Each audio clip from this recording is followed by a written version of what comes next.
Hi అండి అందరికీ. అందరూ ఎలా ఉన్నారు? నేనైతే మీ ముందుకు మంచి స్నాక్స్తోని మీ ముందుకు వచ్చేసాను. ఏంటి అంటే మనకు మార్కెట్లో దొరికే పూల్ మకానాతోని ఈజీగా నువ్వుల చిక్కీని ఎలా చేసుకోవాలో నేను ఈజీగా చెప్పేస్తాను. అయితే వీడియోని అయితే ఎండ్ వరకు కంపల్సరీ చూడండి. మీకు ఏమైనా డౌట్స్ వస్తే నాకు కామెంట్ సెక్షన్లో కామెంట్ చేయండి, నేను కంపల్సరీ రిప్లై ఇస్తాను. మన ఛానల్ని అయితే ఎవరైనా ఫస్ట్ టైం చూస్తున్నట్టయితే ఛానల్ని సబ్స్క్రైబ్ చేసుకోండి, బెల్ ఐకాన్ని క్లిక్ చేయండి. నా నోటిఫికేషన్ మీకు ముందుగా వస్తాయి కాబట్టి బెల్ ఐకాన్ని క్లిక్ చేయండి. నేను ఒక కప్పు పూల్ మకానా తీసుకున్నానండి. ఒక కప్పు పూల్ మకానా, ఒక కప్పు బెల్లము, కొన్ని 2 స్పూన్స్ నువ్వులు. మనకి నువ్వులు ఎన్ని కావాలంటే అన్ని తీసుకోవచ్చండి, మన ఇష్టం అది. అయితే పూల్ మకానాన్ని మనము క్రంచీగా వచ్చేంత వరకు మనము ఫ్రై చేసుకోవాలి. ఇలా ఫ్రై చేసుకున్న వాటిని ఒక ప్యాన్లో, ఒక ప్లేట్లో సర్వ్ చేసుకోవాలి.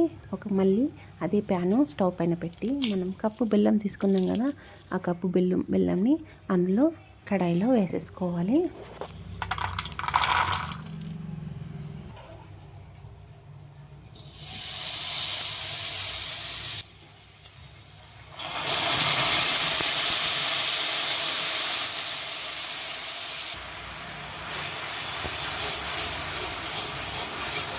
ఇలా ప్యాన్లో మనకి బెల్లం పాకం, తీగ పాకం వచ్చేంత వరకు వేయించుకోవాలి.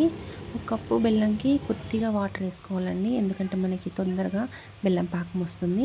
ఇలా పాకం వచ్చే టైంలో 1 స్పూన్ నెయ్యి, 2 స్పూన్ల నువ్వులు వేసుకొని బాగా కలుపుకోవాలి. ఇలా కలుపుకున్న వాటిని వెంబటిని మనం పూల్ మకానా వేయించుకున్నాం కదా, ఆ పూల్ మకానాన్ని కూడా అందులో వేసేసి బాగా కలుపుకోవాలి. అంటే గ్యాస్ సిమ్లో పెట్టుకొని కలుపుకోవాలి.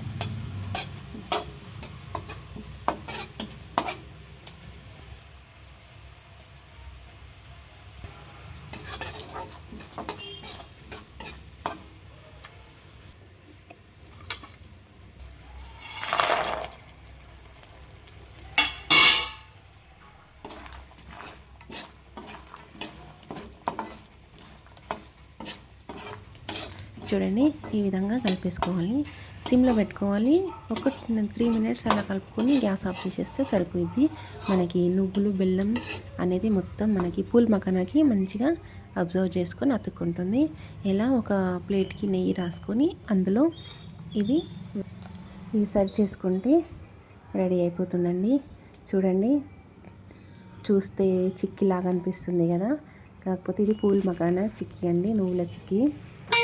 ఇది మనం ఫస్ట్ వేయించుకున్నాం కదా, ఇది పైన ఇలా అనిపిస్తుంది కానీ లోపల మాత్రం క్రంచీగా ఉందండి. ఒక్కసారి ఇలా విరగొడితే తెలుస్తుంది మనకి క్రంచీ ఎంత ఉందో.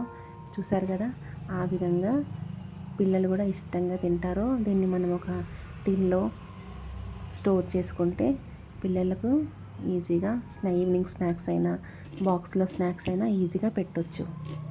మీకు నచ్చితే నాకు ఒక లైక్ కొట్టండి, వీడియోని షేర్ చేయండి. ఈ పూల్ మకానాతో నుండి ఇంకొక రెసిపీ చెప్తున్నాను చూడండి. కాజు, బాదం, పూల్ మకానా ఇవన్నీ మనము ఒక్కొక్క కప్పు తీసుకోవాలి. ఇలా ఒక్కొక్క కప్పు తీసుకున్న వాటిని ఒక ప్యాన్ పెట్టుకొని ఆ ప్యాన్లో కొద్దిగా నెయ్యి వేసుకోవాలి. ముందుగా మనం పూల్ మకానాని వేయించుకోవాలి. నేను పూల్ మకానాని నెయ్యి వేయలేదండి, ఎందుకంటే ఆల్రెడీ బాదం, కాజుకు వేస్తున్నాను కాబట్టి దీనికి వేయట్లేదు. చూడండి, ఇలా కాజు, బాదం కూడా మనం నెయ్యిలో వేయించుకోవాలి. ఇలా వేయించుకొని చల్లారాక మనము ఈ మూడింటిని గ్రైండ్ చేసుకోవాలి.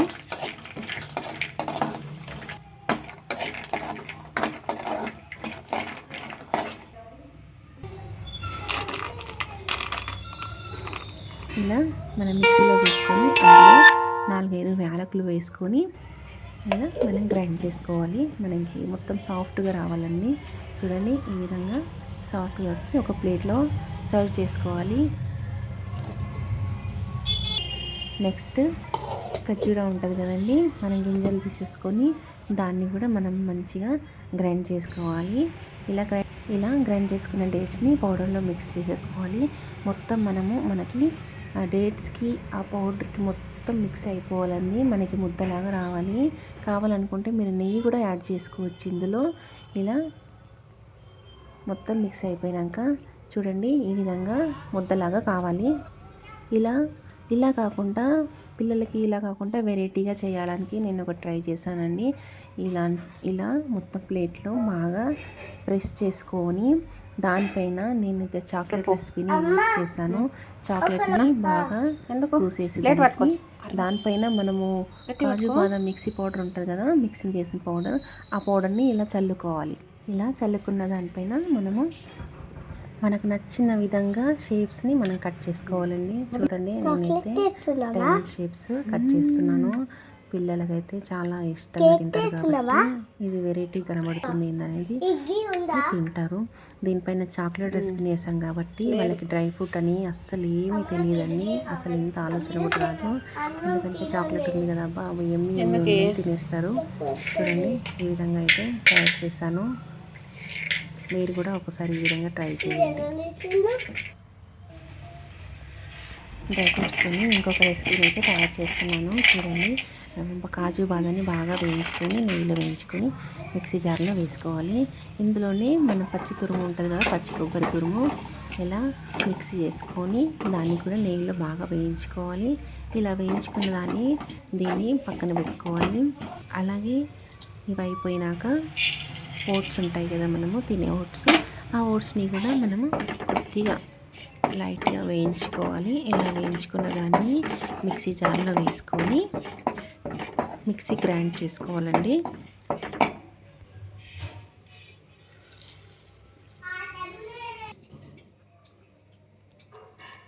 ఇలా అంతా మిక్సీ చేసుకున్న పౌడర్ని కొబ్బరి తురుములో వేసుకొని మనం ముందుగా గ్రైండ్ చేసి పెట్టుకున్న ఖర్జూరాన్ని అది అందులో వేసి బాగా కలిపేసుకోవాలి. ఇలా కలిపేసుకున్న దాన్ని ఇంతకుముందు చాక్లెట్ రెసిపీ చేశాను కదా, అలా కాకుండా వాళ్ళ కోసం లడ్డు లాగా చేసి పెట్టాను. వాళ్ళకి తెలియదు కదా.